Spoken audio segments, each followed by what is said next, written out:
Hello and welcome to RTV News in English. I am William Evans Mtabazi.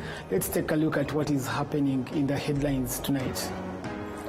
360 Rwandans who had fled to the Democratic Republic of Congo said that they delayed their return home because they were held hostage by the FDLR terrorist group, while China has announced its intention to deepen cooperation with the African nations, including Rwanda, and this is amid its ongoing tensions from the trade war with the United States.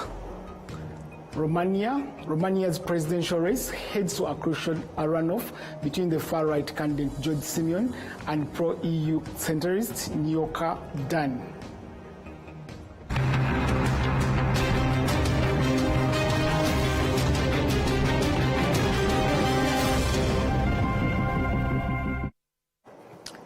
Thank you very much for joining us. Of course, my name is William Evans. Let's begin with the stories in full. NBA Africa says that Basketball Africa League is transforming Africa's sports landscape, citing 5 NBA standard arenas now in place. The statement came during the Bal-Nile conference opening in Kigali. Prince Manzi. Inaugural games of the BAL Season 5 Nile Conference kicked off on Saturday at the BK Arena. President Kagame, alongside BAL President Amadou Gallo, joined thousands of fans for the game between Rwanda's APR Basketball Club and Nairobi City Thunder that saw APR Basketball Club defeating with 92 to 63 points. In a press conference before the games, the Basketball Africa League President Amadou Gallo emphasized that the BAL commitment of investing in young talent development since its establishment is yielding results. You know, it's not a coincidence that the number of players from Africa playing in the NBA have increased steadily. Our mission remains to grow the game, from grassroots to elite. We have the elite level today with the Basketball Africa League sitting at the top of the pyramid, but we are continuing to identify young talent and groom this talent right here on the continent and allowing this talent to either play professionally in the Basketball Africa League or when they go to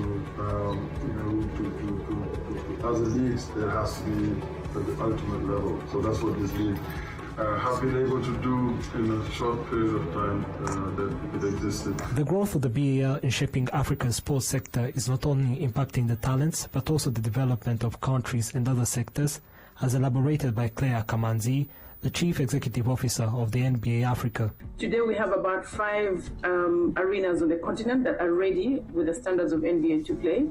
We have 2 that are being built in Nigeria and Benin, but we also have a number of them across the continent that are going to be revamped, or plans to revamp them to bring them to the level that they can play. These investments are, going into these countries partly because they want to be ready for BAL, because they see BAL growing, and we see BAL growing as well. But we're not seeing investments only in hard infrastructure. We are also seeing investments across the different services that support the industry, whether it's marketing agencies, events organizations, and companies. We see that growing. We see investments going there, and so it's really across the whole industry of events and entertainment, hospitality, and basketball coming together, where we're seeing investments going. Founded in 2019, the Basketball Africa League was established and is co-organized by the NBA Africa and the International Basketball Federation (FIBA). The 2025 BAL season marked a new chapter, recording 6 first-time BAL participants, including the first BAL teams, namely Creole Star Basketball from Cape Verde and Kenya's Nairobi City Thunder. Prince Manzi, RwandaTV News. Thank you, Prince Manzi. Now, 360 Rwandans who had fled to the Democratic Republic of Congo said that they delayed their return home because they were held hostage by the FDLR terrorist group, which warned them, saying that they would be killed upon entering Rwanda. This is the first group, and 2,000 more are expected to follow. We do have a report.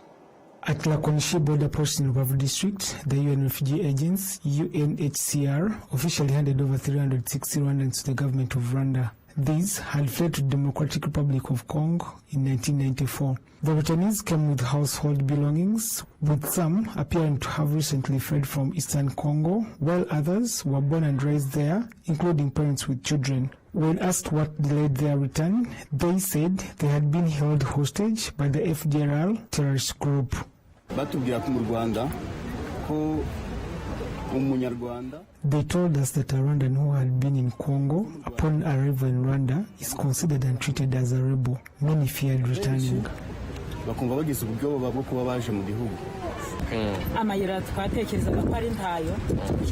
thought there would be no possible way of returning. We heard that once we reach, we shall be abused and mistreated. All these claims got us scared, but after realizing that there was no problem, we took a decision to return. More groups are expected to return in the coming days, with over 2,000 Rwandans set to be repatriated with the help of UNHCR. The returnees expressed joy at being back home, saying the ongoing conflicts where they were living made life impossible. FDLR was an obstacle. They survived on our animals and looting us. We stayed with other Rwandans staying in Rukore. Then FDLR would come and root us and them at once. This made us feel insecure and left us with nothing to survive on, since even our own crops is what they survived on. The Rubavu district leadership says the return has become easier since the AFC/M23 removed barriers that had prevented repatriation.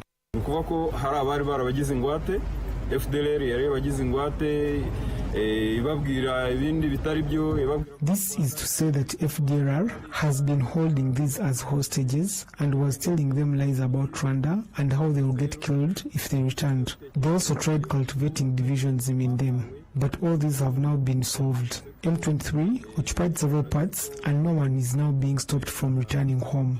These made a decision to present themselves to UNHCR, which then informed authorities here that they are Rwandans wanting to return.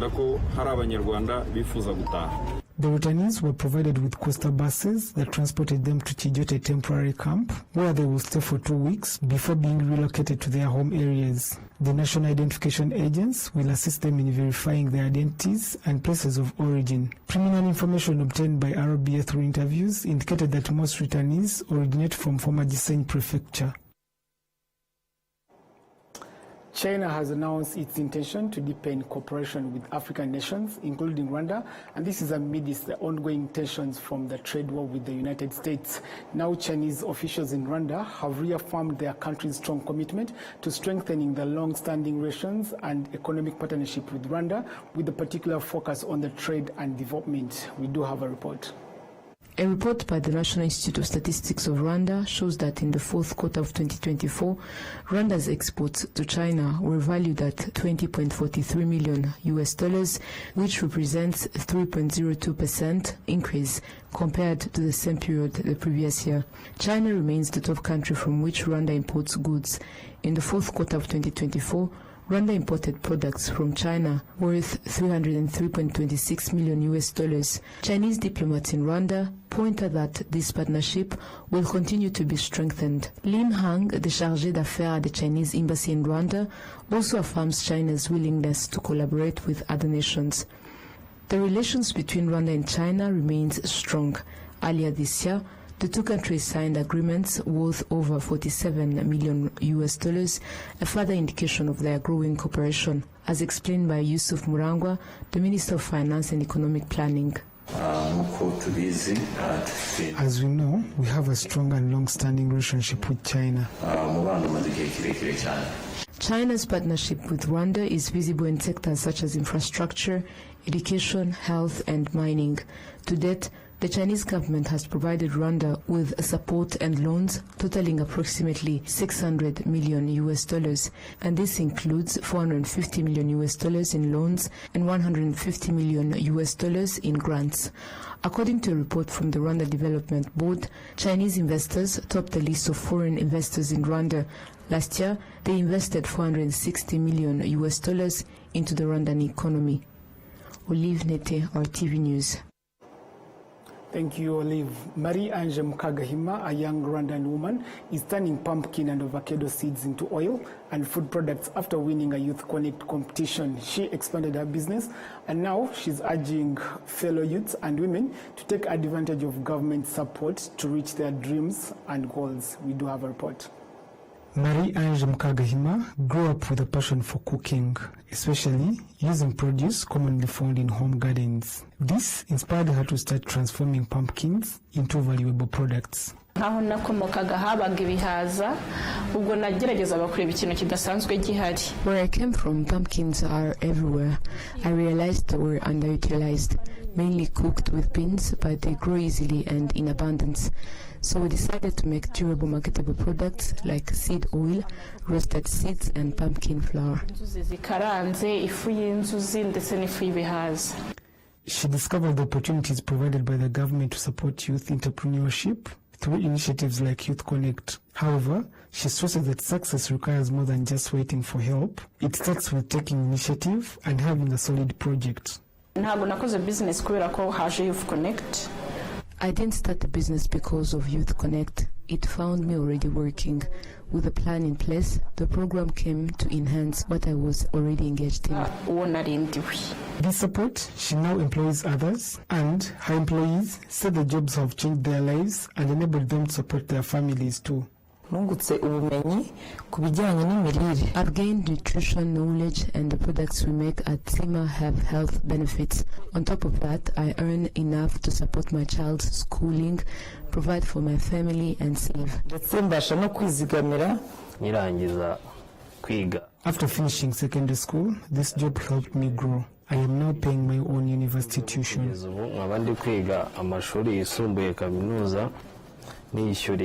Mukagahima's products are now sold in over 120 markets across Rwanda, and she has exhibited them in 11 countries in Europe, Asia, and Africa, and secured 2 international export deals. She currently processes 1 ton of seed oil and 5 tons of roasted seeds and related products. When you look at the opportunities Rwandans get, especially youth and women, they're not easy to find elsewhere. In other countries, it might take years to get that kind of support. So we should not just work for money, but to honor those who believed in us. We thank the government of Rwanda, the society, and everyone who supports us. Marie-Ange is one of the 2,498 youths who have expanded their businesses and helped over 36,000 others through the Youth Connect Awards, which have been running for 12 years.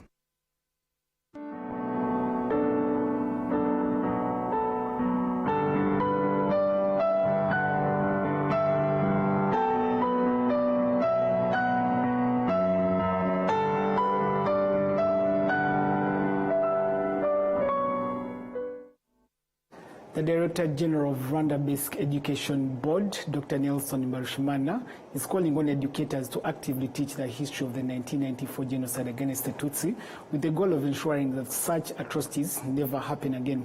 He made this appeal during the 31st commemoration of the genocide against the Tutsi, honoring teachers, students, and staff of Petit Seminary in Ndera who were killed during the genocide against the Tutsi. Enora Gladys reports. Starting from April 9, 1994, Petit Seminaire in Ndera welcomed many Tutsi who were fleeing killings from different areas. Josephine Murebwayire is one of the few who survived under very difficult circumstances. Itariki 9 mu gitondo haza abayobozi bamwe nyine bari bakomeye muri icyo gihe. On the morning of April 9, 1994, some high-ranking officials of that time came and told us to leave and go home, claiming they would ensure our safety. Bishop Andrew, who had celebrated Mass and was the head priest of the seminary, told them please allow them to stay here and provide them with food. Today, I'm grateful that we live in a country that offers quality education, free of divisionism, and these children are growing up without learning harmful ideologies. However, we still share them what happened so we can prevent it from happening again. Bishop Andrew Havugimana, who led the seminary along with Father Anania Rugasira, tried to resist the killers. However, both were shot by the Interahamwe militia. Father Rugasira died instantly. Bishop Havugimana survived.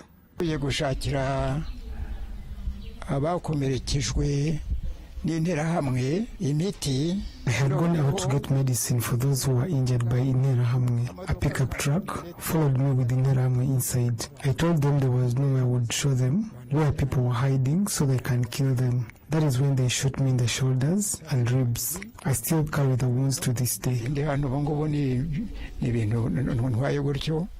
The Director General of Rwanda Basic Education Board, Dr. Nelson Barushimana, emphasized that educators have a major responsibility. Rwanda Basic Education Board, we have a mandate to promote, to enhance the quality of education from pre-primary, primary, secondary, and specialized schools. And then we have responsibility just for having the curriculum for all schools in Rwanda. We have already prepared a curriculum related to what happened in Rwanda in history, and then we have started already to train our teachers. And then our vision, what we want, is just to have our students having unity, having patriotism, having integrity, and hard workers is the purpose of our institution, and doing our best just to make sure that our curriculum reflects what our country, Rwanda, needs for the future of our students. Their students, they need just to commit themselves. They need just to fight against any kind of genocide ideology and to make sure that they live in a peaceful country with development. The memorial site at Petit Seminaire in Ndera is the resting place of over 8,000 victims of the genocide against the Tutsi in 1994. Enora Gladys, RwandaTV News. Thank you, Enora. Now, in Rwanda, the bodies of 260 victims of the 1994 genocide against the Tutsi were laid to rest in dignity this Saturday. The Minister of National Unity and Civic Engagement, Dr. Jean Damascene Bizimana, thanked the genocide survivors who agreed to have the bodies of their loved ones relocated from where they had previously been buried. We do have a report. Among these bodies, 250 were relocated from the Bushoki Memorial, while the other 10 were recovered from various areas in the Shirongi and Rusiga sectors. The activity was welcomed by families of the victims, who acknowledged that the previous burial arrangements did not accord their loved ones the dignity they deserved.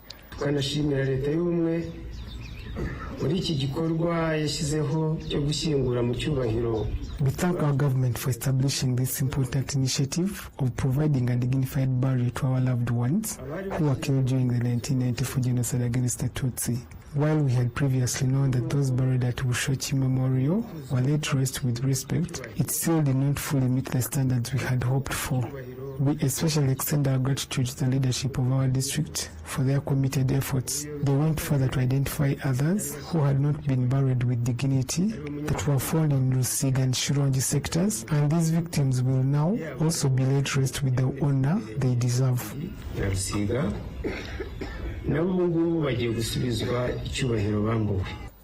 All 260 bodies were laid to rest at the Rusiga Memorial, which previously held 6,437 victims and now holds a total of 6,697 bodies of victims. The Minister of National Unity and Civic Engagement, Dr. Jean Damascene Bizimana, along with some members of the Parliament, paid tribute and laid wreaths on the graves at the Rusiga Memorial. Minister Jean Damascene expressed his gratitude to the families who agreed to have the bodies of their loved ones relocated and laid to rest with dignity.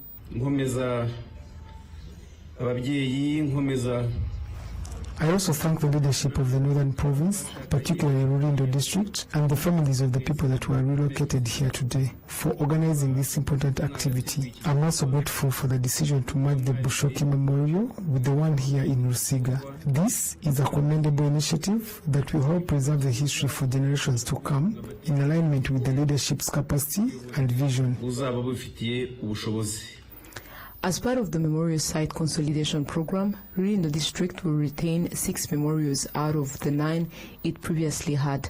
The remaining ones will be the Rusiga Memorial at the district level, along with Vuzo, Mbogo, Musizi, Rutonde and Remera Memorial located in Chinzuzi sector. The consolidation process will be completed next year with the relocation of the Shirongi Memorial. Currently, the memorial sites in the district are the resting place for 19,204 victims of the 1994 genocide against the Tutsi. Thank you, Olive. Survivors of the 1994 genocide against the Tutsi in Karongi district have expressed their gratitude to those who continue supporting them on their journey towards self-resilience through various forms of assistance. They shared this appreciation during a visit by a group of residents from Nyangunga sector in Kigali city to the Bisesero Genocide Memorial, where the visitors also donated cows to the survivors. The group, made up of over 500 residents from Nyarugunga sector in Chichuchiro district, visited the site as part of the efforts to learn about the history of the genocide and to take part in the 31st commemoration of the genocide against the Tutsi. At Bisesero, at both the memorial and during discussions with local residents, the visitors were informed about the long-standing unity of the Bisesero community, which intensified during the genocide as they came together to resist the killings. The Nyarugunga residents pledged to uphold the fight against the genocide ideology and to strengthen unity and reconciliation to ensure such atrocities never happen again. After honoring the victims buried at the Bisesero Memorial, the Nyarugunga group donated cows to 2 families of survivors. During this 100 days period of commemoration marking the 31st commemoration of the genocide against the Tutsi, people from various backgrounds continue to visit Bisesero Genocide Memorial and extend support to survivors. In recent weeks, the memorial's management noted that since its inscription on the UNESCO World Heritage List in September 2023, the number of visitors has doubled, and an indication that shows that this number will continue to grow. Now, in Musanze, the youths studying at IPRC Musanze say they will never stop fighting against the harmful divisionism ideology that led to the genocide. These ideologies were spread by some university graduates who ironically took the lead in sowing hatred that resulted into the genocide against the Tutsi. This statement was made during the 31st commemoration of the 1994 genocide against the Tutsi. Together with their leaders, these young people visited the memorial at the former Ruhengeri Court of Appeal, where they paid tribute to over 800 innocent Tutsi victims who were killed and laid to rest there. The youth of RP College Musanze said that learning about this painful history gives them strength to confront ideas that promote divisionism and hatred. RP Musanze College, as the deputy principal in charge of academic and training, Kaitsinga JMV, noted that the purpose of this annual genocide commemoration program is to show the youth the consequences of harmful ideologies and to encourage them to foster unity. The governor of the northern province, Maurice Mugabowagahunde, who joined RP College Musanze community for the event, reminded the youth of the role some university graduates played in masterminding the genocide. At this university, which enrolls over 2,000 young people, students were reminded to promote unity and self-reliance and learning about what can develop their country and enhance its positive reputation internationally.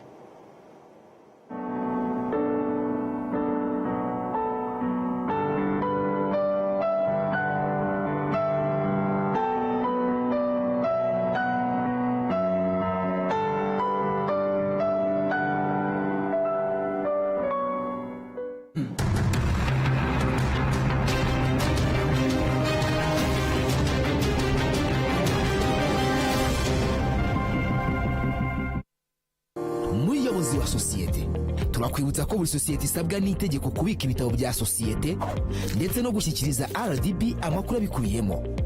Ibyo bitabo birimo igitabo cy'abanyamigabane, icy'abagenewe inyungu ku migabane, inyandiko y'amakuru ya sosiyete, ibaruramari ngarukamwaka n'izindi. Gutanga amakuru y'ugenewe inyungu ku migabane wanyura kuri bo.rdb.rwa, naho gutanga izindi nyandiko ukanyura kuri org.rdb.rwa. Nyiri muto arababwiraga data bati ntabwo wagira umukamo mwinshi utunze inka imwe, ariko nigeze acika intege. Mama akinjira mu bucuruzi hari abamubwiraga bati ntabwo watera imbere udakorera mu iduka rigezweho, ariko ntibyamusubije inyuma, yakoranaga umwete. Njya muri kaminuza hari abanshidikanyagaho bavuga ko nashobora kaminuza naturuka mu muryango wifashije, ariko byarangiye nanditse amateka mashya. Igihe cyo gutera ishema umuryango wanjye kigeze, bamwe bakomeje kumbwira bati ntabwo watera umuryango wawe ibyishimo n'ishema, ariko narabishoboye.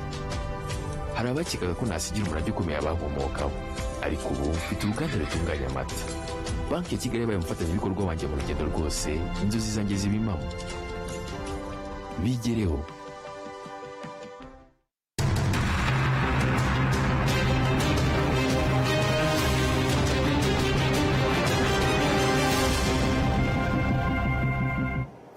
Welcome back from that very short break. RTV News continues on the international scale. Now, Romania's presidential race heads to a critical runoff between far-right candidate George Simeon and pro-EU-centric Newcardan after the November vote was nulled over claims of Russia interference. Al Jazeera has more. Some 80 kilometers north of Bucharest lies the city of Târgoviște, a long-time stronghold of the left-leaning Social Democrats, the largest party in Romania. But in recent times there has been a quiet shift. In the wake of communism, Romania embraced its future within the European Union. But over the years, corruption, a stagnant economy, and a lack of opportunities for younger people have left a growing sense of unease and political apathy. And the effect is felt everywhere in the city. Business owner Tiberio Nitsa has seen how people here have become disillusioned. I think people feel most like voting for change because they've lost faith in the current political class. The level of corruption people witness is very high and there's no sense of connection with the authorities anymore. This is the choice voters face. In one corner, ultranationalist provocateur George Simeon, importing a Donald Trump-style narrative designed to shake up the system. He faces Nicu Șordan, the mayor of Bucharest, a reformist, pro-European Union. Politically, he represents the opposite of Simeon, more concerned with preserving the system rather than tearing it down. This election is being pitched as a battle between nationalist populism and a centrist establishment. But the reality is that Romania, a NATO member, shares a border with war-torn Ukraine, the longest of any country within the European Union. And that also makes it one of the most vulnerable within the bloc. Across the Danube River in the east, a reminder that conflict is never far away, where fragments of Russian drones that have violated Romanian airspace have been discovered. Yet it has not stopped support for Vladimir Putin from Simeon's political ally Călin Georgescu, the now banned candidate who emerged as the shock winner of last November's election. His use of social media galvanized a wave of support, in particular from younger voters. And while the results were cancelled after allegations of Russian interference, Georgescu's presence looms over this election. So we have to look at what is happening online.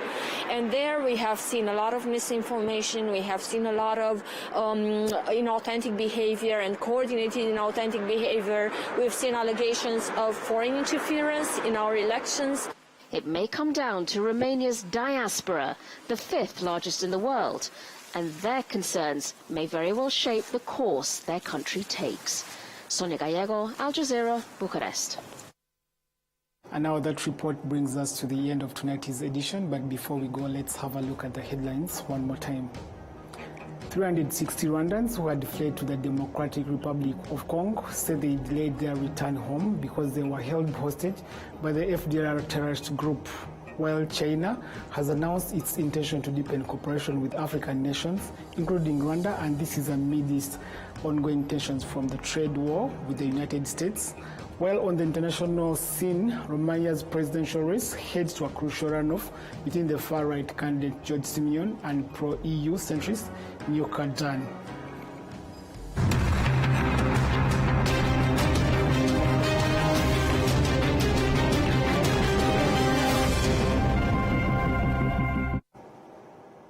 Of course, many thanks for always joining me and trusting RwandaTV News. We shall be at the same time, same place tomorrow. Good night.